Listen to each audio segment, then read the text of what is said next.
नमस्कार दोस्तों, स्वागत है हमारे YouTube चैनल पर। आज हम बात करने जा रहे हैं आलू के पछेती झुलसे के बारे में। क्योंकि पछेती झुलसा जैसे ही नाम लिया जाता है तो ये एक भयंकर और बहुत ही कष्टकारी दृश्य नज़र आता है हमारी आंखों के सामने। तो उसके बारे में हम जिक्र करेंगे और ये कैसे आता है, ये कब आने के ज़्यादा चांसेस रहते हैं और इसके निवारण में हम क्या कर सकते हैं और हमारा निवारण फेल भी ना हो ऐसा हम निवारण करेंगे इस वीडियो के अंतर्गत। तो इससे पहले अगर आप हमारे चैनल पर नए हैं तो चैनल को सब्सक्राइब कर लीजिए, लाइक कर दीजिए और शेयर कर दीजिए। तो चलिए हम अपने मेन विषय पर आ जाते हैं, पछेती झुलसे के बारे में।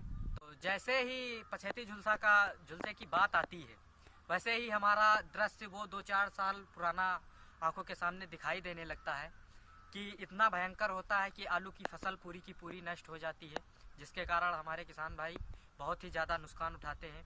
और अगर उसका ट्रीटमेंट भी करते हैं तो ट्रीटमेंट करने के बावजूद भी वो ट्रीटमेंट भी हमारा घाटे का सौदा होता है, क्योंकि हम ट्रीटमेंट का सहारा करते रहते हैं कि कितने दिन पर हमें ये रिज़ल्ट देगा और देखते ही देखते पूरी फसल हमारी ख़त्म हो जाती है। तो ऐसा क्यों होता है और ये कब आता है? तो ये आने के चांसेस तब ज़्यादा होते हैं जब हमारे मौसम में बहुत अधिक आर्द्रता यानी बहुत ज़्यादा नमी हो जाती है। बहुत ज़्यादा नमी तब होगी जब हमारी पश्चिम वाली हवा चलती है, जब लोग गांव में पछियाओं के नाम से भी जानते हैं। जब पश्चिम वाली हवा चलने लगती है तो वहाँ पर ठंडी बहुत ज़्यादा बढ़ जाती है, पाले का प्रकोप बहुत ही अधिक होता है। और साथ ही साथ ये बारिश जैसे मौसम आता है बारिश आने की पूरी संभावना रहती है। तो जैसे ही बारिश हो जाती है हमारे पूरे का पूरा पौधा नीचे से ऊपर तक बहुत ज़्यादा नमी के कारण सर्वाइव नहीं कर पाता है और ये कहीं ना कहीं हमारे फंगस जन्म ले लेती है। और इसके साथ जो फंगस आता है वो बैक्टीरियल फंगस भी होता है, यानी वहाँ पर जीवाणु भी जन्म ले लेते हैं। फंगस तो है ही प्लस जीवाणु आ जाते हैं, जिसके कारण हम लोग केवल फंगीसाइड का ही स्प्रे करते हैं। तो हमारा जो अंगमारी है ये पूरी आलू की, ये इसे अंगमारी भी कहते हैं। तो अंगमारी और झुलसा ये दोनों साथ में आते हैं, इसके कारण बहुत ज़्यादा हमें नुकसान उठाना पड़ता है। तो ये जैसे ही अंगमारी आई तो हम लोग यहाँ पर ट्रीटमेंट क्या करते हैं, ट्रीटमेंट में हम लोग केवल फंगीसाइड का ही स्प्रे कर लेते हैं, या फिर हम लोग बैक्टीरिया मारने के लिए जो आता है तो बैक्टीरिया में हम लोग स्ट्रेप्टोसाइक्लिन, स्ट्रेप्टोमाइसिन, इन सारे फार्मूलों का यूज़ करते हैं। क्योंकि इन फार्मूलों को हम लोग ज़्यादातर यही ध्यान देते हैं कि ये बैक्टीरिया को रोक सकते हैं, पर एक्चुअल में क्या है कि वो बैक्टीरिया को बहुत ही अब ना के बराबर रोकते हैं, क्योंकि ये पहले कभी कारगर हुआ करते थे। ये बात आप भी जानते हैं, मैं भी जानता हूँ। क्योंकि अब बैक्टीरिया का एक स्ट्रेप्टोसाइक्लिन और ये स्ट्रेप्टोमाइसिन ये सब एक कॉमन हो चुके हैं, क्योंकि ये सभी फसलों में प्रॉपर डलवाए जा रहे हैं, डाले जा रहे हैं। तो इसके कारण ये एंटीबायोटिक का भी लोग इसका इस्तेमाल करते हैं। तो यहाँ पर बैक्टीरियल जो होगा वो बैक्टीरियल के नाम से कोई आपको मार्केट में बहुत ज़्यादा मिलते हैं। तो बैक्टीरियल को विशेष ध्यान रखना है कि हमें जो बैक्टीरिया को हमारी रोक सके, वैसे ही हमें बैक्टीरियल और फंगीसाइड का स्प्रे करना होता है यहाँ पर। तो अगर हम और इसके लक्षण की बात कर लेते हैं, इसके लक्षण क्या क्या होते हैं, तो इसके लक्षण हमारे ऊपर से पत्तियों पर आपके स्क्रीन पर जो दिखाए गए हैं ऐसे ही सिम्टम्स होते हैं पूरे, और ये लगातार बढ़ते रहते हैं ये।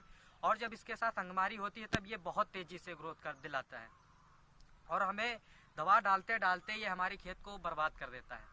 तो हम इसके ज़्यादा इस वीडियो को लंबा नहीं करेंगे, तो इसके सीधे हम अपने तो अगर हम इसके ट्रीटमेंट की बात करते हैं पछेती झुलसे की, तो इसमें हमें कार्बेंडाजिम और माइक्रोजेब, यानी कार्बेंडाजिम और माइक्रोजेब का जो कंबाइन आता है वो, और कॉपर, ये करेंगे क्या, ये जो माइक्रोजेब और कार्बेंडाजिम का जो हमारा कंबाइन है ये जैसे ही हमारे पौधे पर जाएंगे तो ये हमारे फंगस को कंट्रोल कर लेंगे। और जैसे ही हमें कॉपर मिलेगा हमारे पौधे को, तो ये हमारी ऑक्सीकरण की क्रिया जो होती है उसे बहुत ही संतुलित कर देते हैं, जिससे हमारे पौधे को सर्वाइव करने के लिए उस वातावरण में थोड़ा अनुकूल मिल जाता है। तो ये यानी हमारे दो फंगीसाइड हो गए, ये दोनों फंगीसाइड के ही काम करते हैं, क्योंकि ये कॉपर ऑक्सीक्लोराइड होता है, कॉपर जो होता है। तो यानी कॉपर हो गया हमारा और कार्बेंडाजिम और माइक्रोजेब हो गया। इसकी डोज जो है वो कॉपर की 50 ग्राम हमारी होनी चाहिए 1 बीघे के लिए, और जो कार्बेंडाजिम और माइक्रोजेब है ये 100 ग्राम हमारा होना चाहिए। तो यानी दो ये हो गए हमारे जो पछेती झुलसे को रोकने के लिए काफ़ी ज़्यादा अच्छे हैं और रोक भी सकते हैं। और साथ में हमारा जो बैक्टीरिया है, बैक्टीरिया के लिए हमें मार्केट में जानकारी कर लेनी चाहिए।